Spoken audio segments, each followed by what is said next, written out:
Bharatiya Janata party के planning का खुलासा सामने नज़र आया है। आपको बता दें कि भारतीय जनता पार्टी लगातार बिहार पर फोकस्ड है और राष्ट्रपति उपराष्ट्रपति चुनाव को लेकर के जितनी भी चीज़ें सामने आ रही हैं, कहा जा रहा था कि उसके बाद बिहार पर विशेष फोकस भारतीय जनता पार्टी करेगी और बिहार में एक बड़ा बदलाव देखने को मिल सकता है।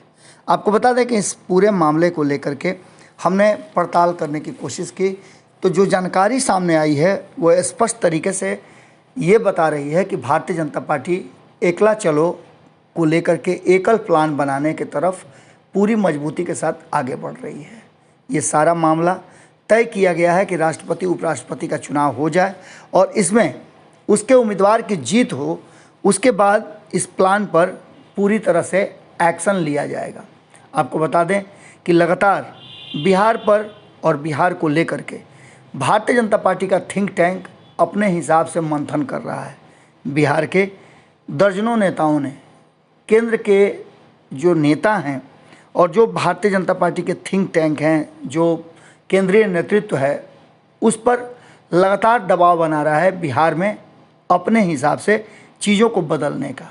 इसको लेकर के लगातार चर्चा हम करते रहे हैं, लेकिन इन सब के बीच में जो बातें सामने आ रही हैं वो स्पष्ट कर रही हैं कि भारतीय जनता पार्टी अब पूरी तरह से कमर कस चुकी है।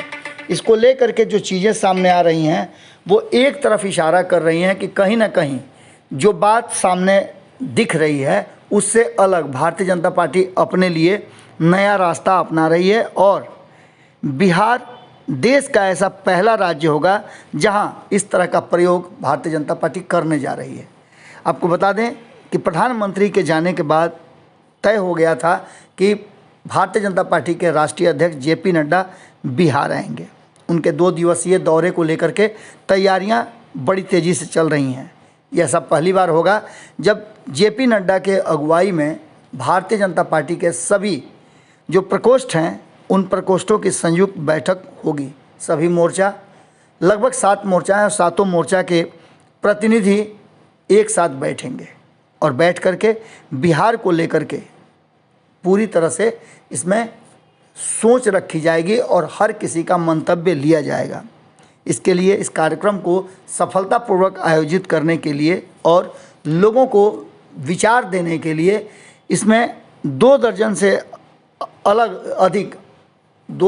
लगभग अधिक अलग अलग तरह की कमेटियां बनाई गई हैं और इस कमेटी का जो फैसला होगा वो अवगत कराएगा अपने राष्ट्रीय अध्यक्ष को।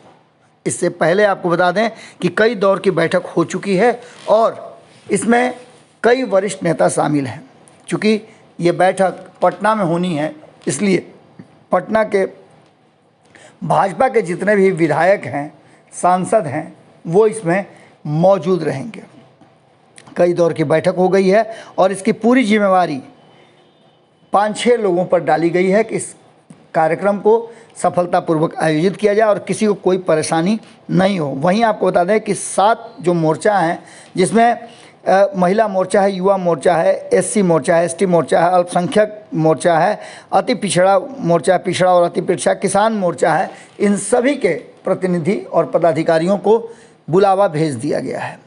30 और 31 जुलाई को जेपी नड्डा इन सभी लोगों के साथ बैठक करेंगे। उससे पहले आपको बता दें कि भीखू भाई की अध्यक्षता में तैयारी से जुड़ी बैठक कई दौर की हो चुकी है, जिसमें संजय जायसवाल जो कि प्रदेश के अध्यक्ष हैं, संजीव चौरसिया, वरिष्ठ नेता नंदकिशोर यादव जो कि पटना से ही विधायक हैं, नितिन नवीन, अरुण सिन्हा आदि मौजूद थे। इसके साथ साथ संजीव चौरसिया भी मौजूद थे जो दीघा के विधायक हैं। यहाँ तक कि इस पूरे बैठक में उन सारे विषयों पर, बिंदुओं पर चर्चा की गई जिसको लेकर के 30 और 31 तारीख को जेपी नड्डा के सामने प्रस्ताव रखना है।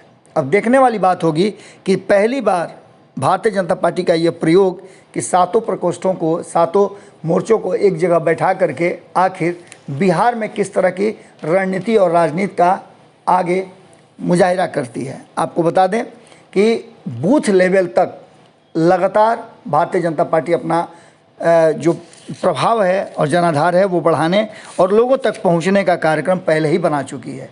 अब देखने वाली बात होगी कि इस बैठक के बाद क्या कुछ निकल के आता है और ये बिहार की राजनीति में कितना असरदार होता है।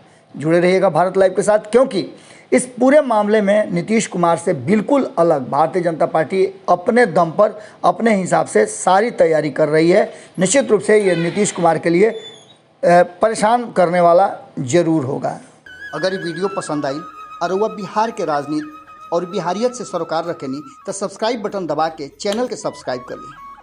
ओजे एगो घंटी बा, ओकरा बटन दबा देला से कुल सटीक और मारक खबर रुआ मुफ्त में मिल जाई। अगर रुआ पत्रकारिता के हमनी के नया प्रयोग में सहयोग कर चाहतानी तो ज्वाइन बटन दबा दी।